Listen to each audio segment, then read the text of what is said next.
Hello beautiful soul! Welcome back to my channel. This is Mei-chan Ame from Japan, Kabayan Scorpio. This reading is for you. Tingnan natin yung February 1 to 15. Maraming salamat muna sa mga subscriber, new subscriber, cross-watcher. At sa mga bagong pasok dyan, welcome na welcome kayo sa bahay ni Ate Aimee. Salamat din sa nakataba ng puso ninyong mga comments. At sa mga nagpa-personal reading, maraming salamat po. Kung gusto niyo na energy nyo lang talaga, ang gusto yung makuha natin, all the details para sa personal reading ay nasa baba ng video na ito. 555 o clarity. Para tayo vice versa, iba ang general reading at iba ang personal reading. Kunin mo lang ang sayo at itapon ang hindi sayo. Nangyayari or mangyayari pa. Use your own intuition na baka natin isipan. Pag hindi nag-relate at hindi naman nangyari sa buhay mo, ibig sabihin hindi mo energy ang nakukuha natin. Okay?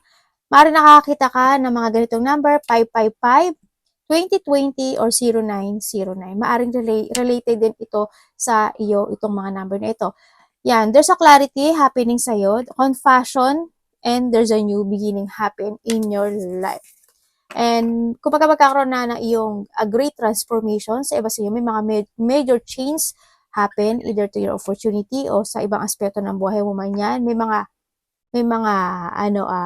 fast pace forward o may mga process ka na mga gagawin. And confusion, unahin natin si confusion, mercy, diplomacy, potential, service, recovery, adaptability, or there's a renewal happening in your life. It is a confirmation. Ano yun? Kaya pala sabi ko, parang may mga yung anak ko pala naglilinis ng katawan. This is a confirmation that your assumption and belief are correct. Kung ano man yan, tama daw yun. But it's also an encouragement to use your talent and gifts because they will benefit the world and your pocket. Be of service to others. Your potential is enormous. There's a new beginning, sa'yo. May changes na kasi sa'yo. Also, this, great transformation and great changes. Opportunity and also the opportunity. Di ba? Encourage, accomplishment, may mga magtatapos na, and there's a conclusion. There's a big love, kung saan mang love yan. Look out for an opportunity that might be a game changer. You are completing something major. It feels good to level up.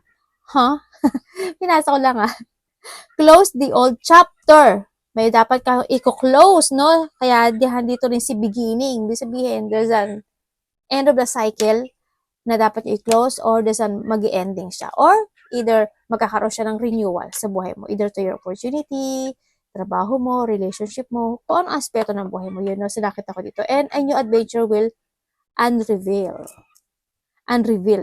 Yan.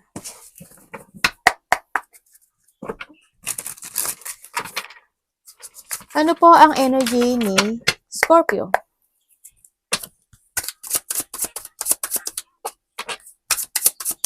Energy ni Scorpio.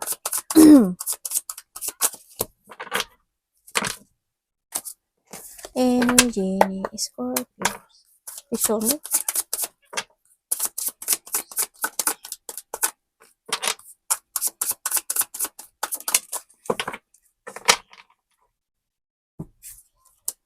Ay, ano ba tong energy na to? Ganun talaga ang energy mo?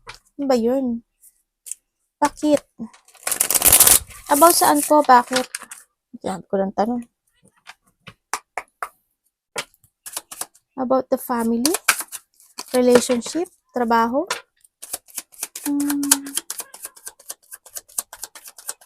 Bakit ito energy niya? Okay. Ano ngayon? Sabi ko, ano ngayon? Sabi ko, ano ngayon? Sorry, universe, Baliw-baliwan lang ako. Ano po to?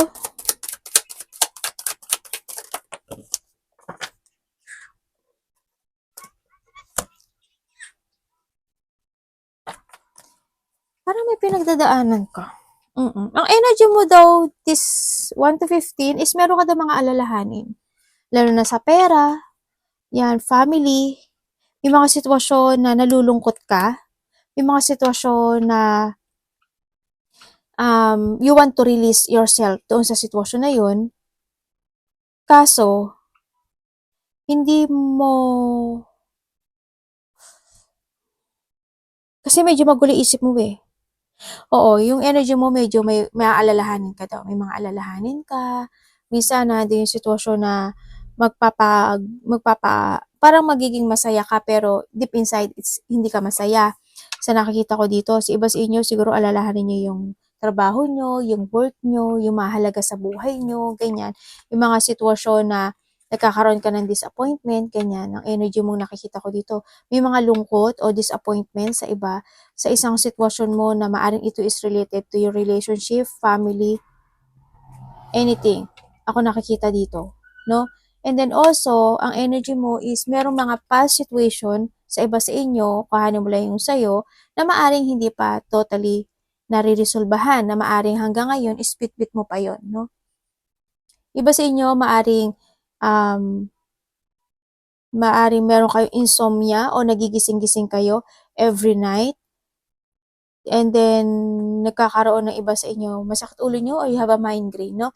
Sa nakita ko dito. Iba sa inyo is nagkakaroon kayo ng isolation sa sarili nyo, no? Hindi ko lang maintindihan bakit ka nagsisisi. Parang meron kang mga pinagsisisihan or there's a failure situation ako na nakikita sa'yo. Ganun ang energy mo eh, sa nakita ko dito. Parang, um, deep inside, kung tutuusin, malungkot yung inside mo, pero pagkaharap mo yung ibang tao, ang saya mo. Pero may mga iniisip ka every night. May mga sitwasyon na maaaring pinanghihinayangan mo, ganyan sa nakita ko dito, o may mga sitwasyon ka na inaalala this time. Yun ang energy mo. Marami kang gustong mangyari, gustong magkaroon ng renewal, you want to be independent, or maging stable ang buhay mo, gusto mo magkaroon ng new beginning or mag-reset sa buhay mo. Iba sa inyo nag-aaral, ano? Pero, you still keeping and you hiding your feelings mo na ganun eh, no? Sa nakikita ko dito. Kaya medyo siguro, iba, may mga alalahanin kayo. Kumbaga, there's a burden o may mga problema ka na o situation na maaaring mga hindi mo pa makalimutan or may mga unresolved situation siguro sa iba. Tingnan natin ang parating kay Aquarius.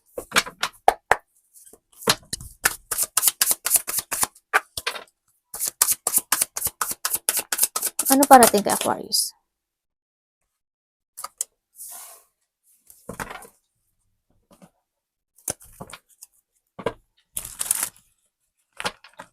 Parating? Ano po?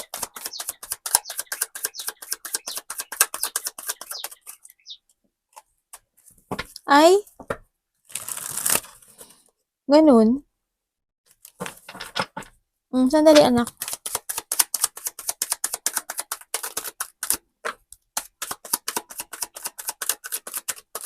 Bakit?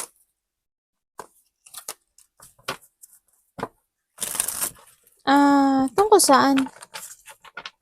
Sandali anak, tatanungin natin si card. Okay. Gusto mo na magkaroon ng you manifesting something eh, no? Okay. Ang parating sa'yo, ikaw or vice versa tayo ha, merong makikipag-communicate sa'yo or ikaw makikipag-communicate ha, maaring malapit to sa puso mo, maaring magulang mo, kapatid mo. Ako nakikita dito, maaring bibigyan kanya ng payo or makaka-receive ka sa kanya yung communication and they give you an advice or support sa mga pinagdadaanan mo this time, no? Sa nakikita ko. Kasi ang nakikita ko sa you're in a pain situation. Iba sa inyo maaring karelasyon nyo to. Kung kasal kayo, baka aaring ito yun, ano? Maaring, basta may mga pagpapayo ako nakikita. Kasi, why? Ang parating sa'yo, ikaw or this person, ito ha, kasi meron dito isang sitwasyon na in a painful situation. Maaring may mga hindi nagsasucess sa buhay niya sa tao na kasama niya or nakakasama niya in life, no? Maaring karelasyon niya, maaring kapatid niya, maaring magulang niya, maaring boyfriend, girlfriend man yan, or kasal man sila, ganyan. Sa nakikita ko, no? Kumbaga, may mga unsuccessful situation, may mga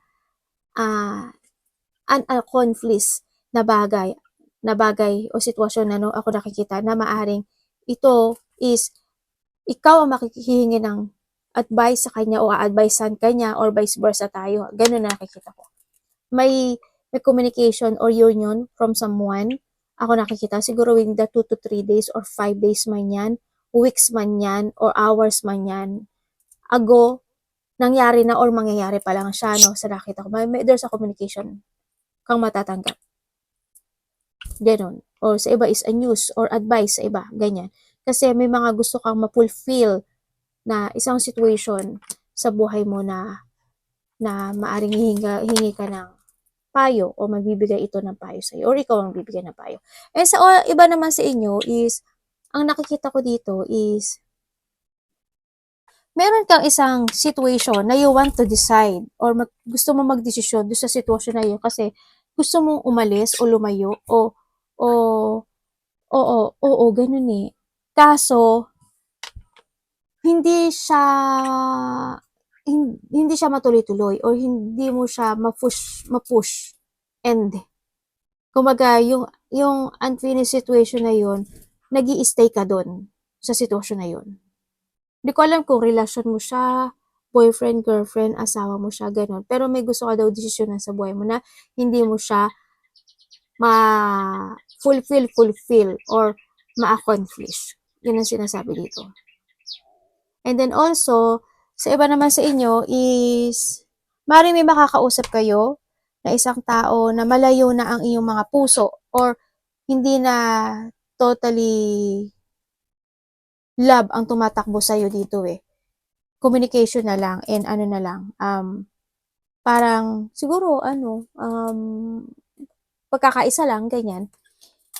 Ang nakikita ko dito is, maaring siya is makakausap mo, maaring, hindi ko, tingnan mo ha kung sino to ha, basta nakakausap mo na siya, or nakakabanding mo na siya, o nakakasama mo siya, sa nakita ko dito. Maaring, sa iba is magkakaroon kayo ng,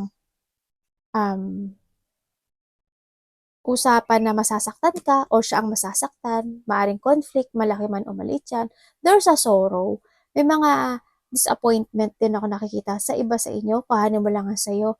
There's a deep hurt, or you feeling hopeless to sa tao na yon because of something, no? Hindi ko alam ano yung meron sa tao na yon or sa'yo, ganyan. And may mga emotional pain, kumbaga, may mga intense or may mga pain ka nararamdaman. Siguro siya rin, ganyan. May mga pagkalito ka na nararamdaman kasi gusto mo kasi magkaroon ng decision nun, pero hindi mo ma-accomplish yung bagay na yun. Anything. Yun ang nakikita ko na parating sa'yo. Sana hindi malaki, no? Sana hindi malaki. Kasi iba dito, is separation na hindi ko alam kung naghiwalay na kayo or gusto mo siyang hiwalayan pero hindi ka makapag-desisyon. Ganun ang nakita ko. O gusto mong umalis doon sa sitwasyon na yan. Either sa yung trabaho, either sa karelasyon mo, either sa place mo kung saan ka man ngayon. Ganyan. Tingnan natin ang dapat iwasan ni Scorpio. Iba dito, madidisappoint ka daw sa mga kausap mo ha. O makakaramdam ka ng loneliness or heartache sa kanya. O maaaring hindi kayo magkasundo. Ganyan.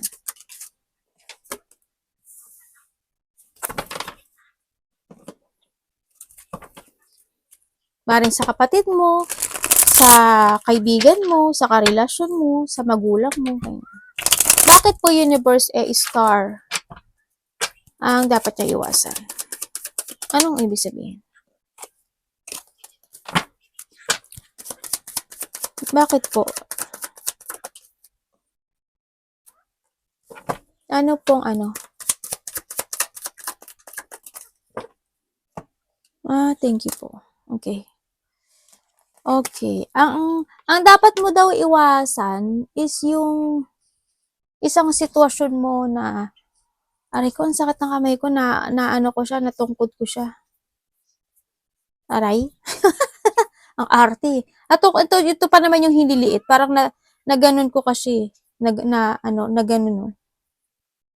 Ang dapat mo daw iwasan is yung hindi ka halimbawa sa health issue. Kasi parang, you need to heal, ang nakikita ko dito. Ibig sabihin, iwasan mo yung hindi magkaroon ng pagbabago when it comes to yourself. Anything, sa health issue mo man yan, sa painful na nararamdaman mo man yan, o anything sa aspeto ng buhay mo, no?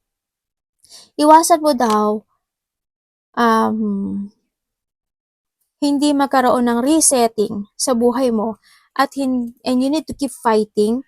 Kumbaga, wag kang magbungdayain yung sarili mo. Try to make it balance yung sitwasyon mo sa buhay mo into your relationship, mga iniinom, kinakain, inilalagay sa katawan, o yung mga do things o mga sitwasyon na opportunity na ginagawa mo ha. Kailangan daw, it's more on balancing. Kailangan mo mag-revert sa sarili mo, no? Kumbaga, pahalagahan mo yung sarili mo. Kung kinakailangan, when it comes to health, kailangan mo mag-vegetarian o kumain o umiwas ka sa mga karne. Parang nasabi ko na ata sa iyo yan.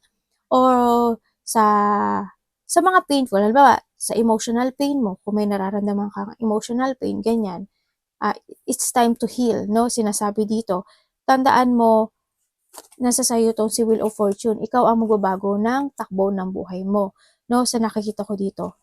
And iwasan mo rin daw yung, kasi sinasabi to, kailangan mo rin daw maging,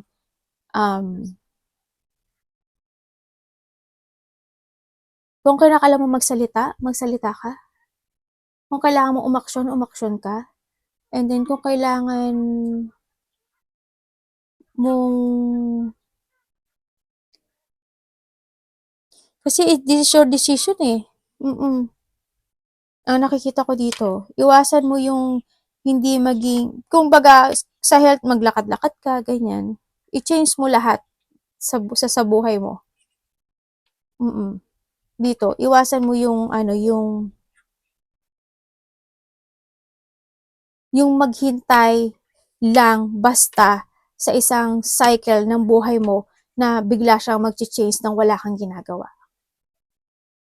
Kailangan mo ngayon is mag-action ka. You need to start to create again yourself.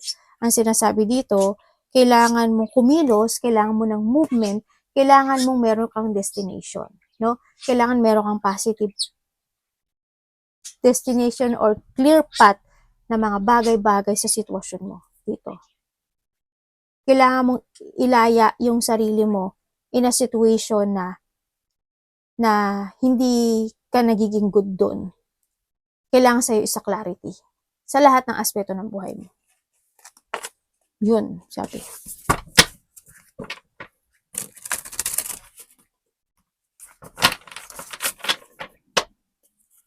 Tingnan natin ang iyong love. May mga dapat ka talagang i-end sa buhay mo dito. Kamusta ang love ni Scorpio? Love is sa lahat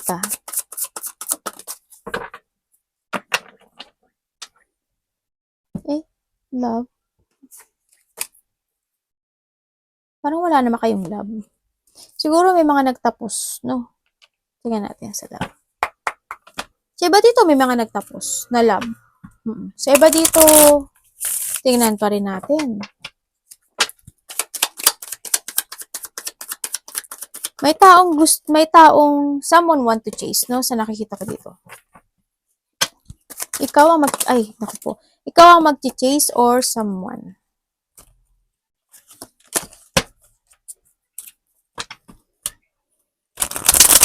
May tao rin, tingnan nga natin.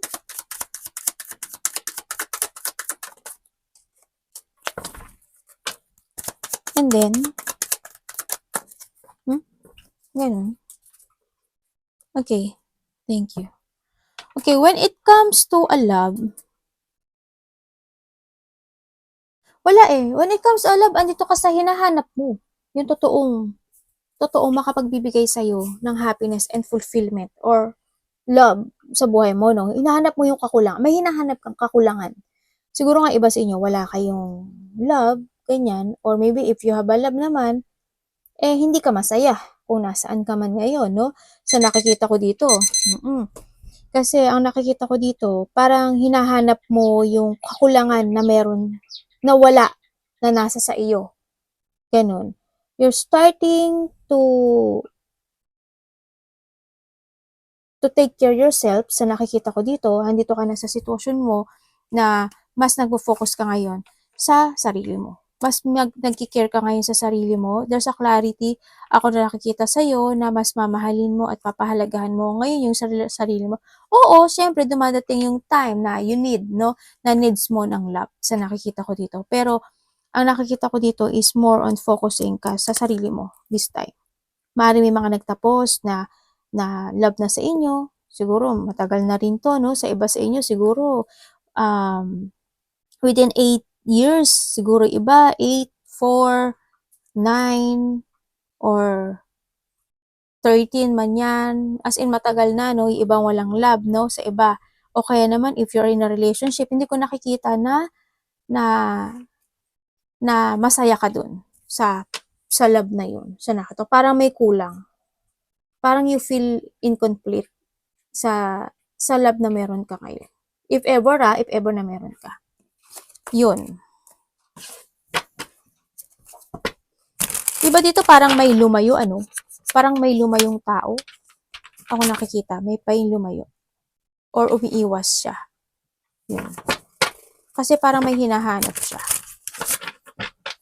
Na wala maari sa'yo, or ikaw yun, hinahanap mo na wala dun sa partner mo, ganyan. Kasi hindi siya nakakaramdam ng saya.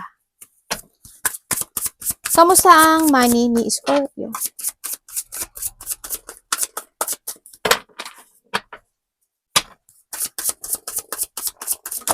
Ay.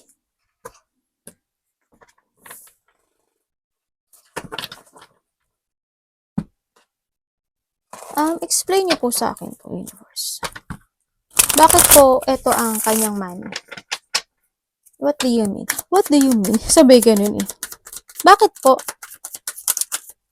Tingnan natin ha. Bakit niyo po nasabi? Ano po ano?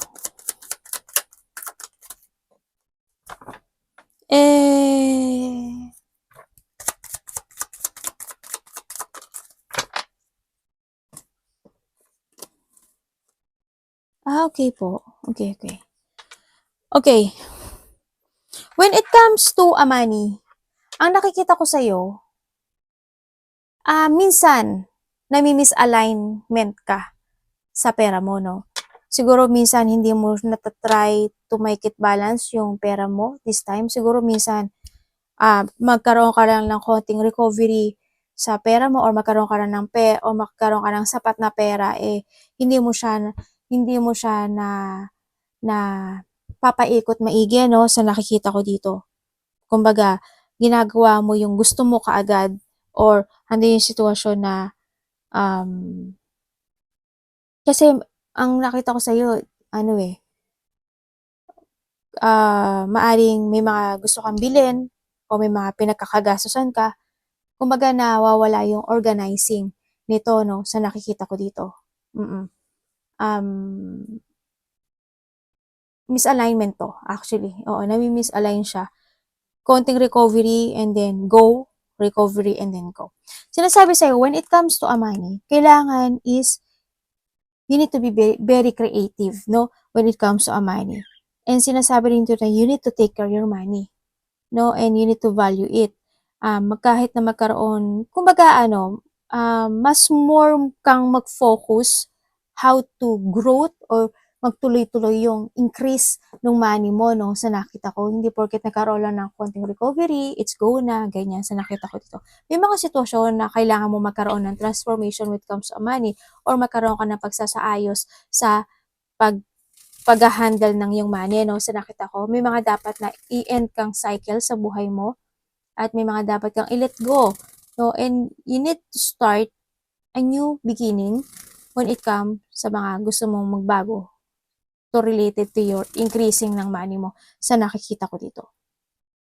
Yan. Ang nakita ko kasi sa'yo dito, siguro iba, try to make it balance. May mga, minsan misalignment to eh. Minsan, you giving your effort, you giving your effort sa iyong money, sa nakikita ko dito.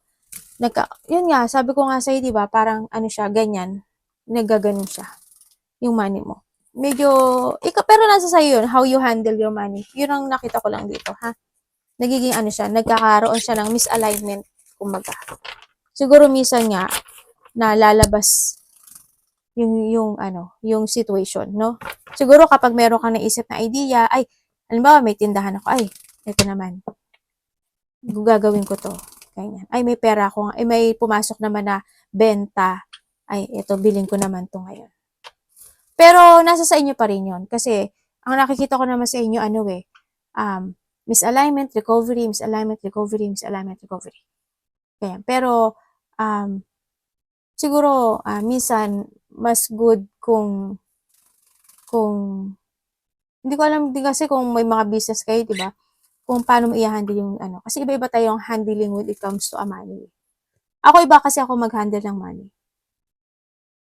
Kayo, hindi ko alam. Pero you have an idea. Alam ko magaling ka naman sa money. Ay, magaling ka naman. Matalino ka naman. Kumbaga, matalino ka how you handle yung money mo. Alam ko, nakikita ko nga kung paano mapaikutin yung money mo eh. No, yun nga lang, nagiging ano lang siya, parang ganun siya. No? Tingnan natin advice sa'yo ni universe. Kasi mahilig ka rin sumubok eh. Diba dito, hindi, gano'n lang, konting increase, and then wala naman, meron, wala, parang gano'n ang nakita ko sa'yo. Advice kay Scorpio. Siguro hindi kayo lahat. Pero yung energy na nakuha ko, gano'n. Advice ko kay Scorpio. The Magician, no? Diba? Oh, oo nga, no? O, diba? Sabi nga dito, oo nga. Aray ko.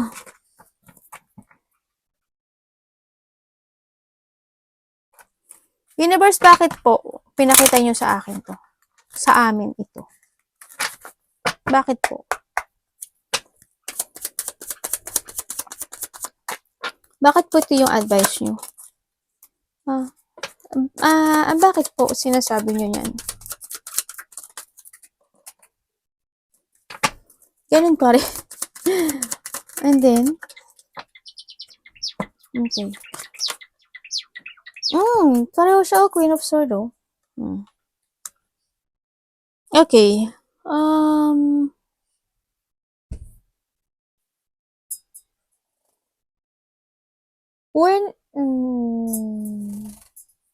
Iba sa inyo may problema ka sa money. Okay. Ang advice sa'yo,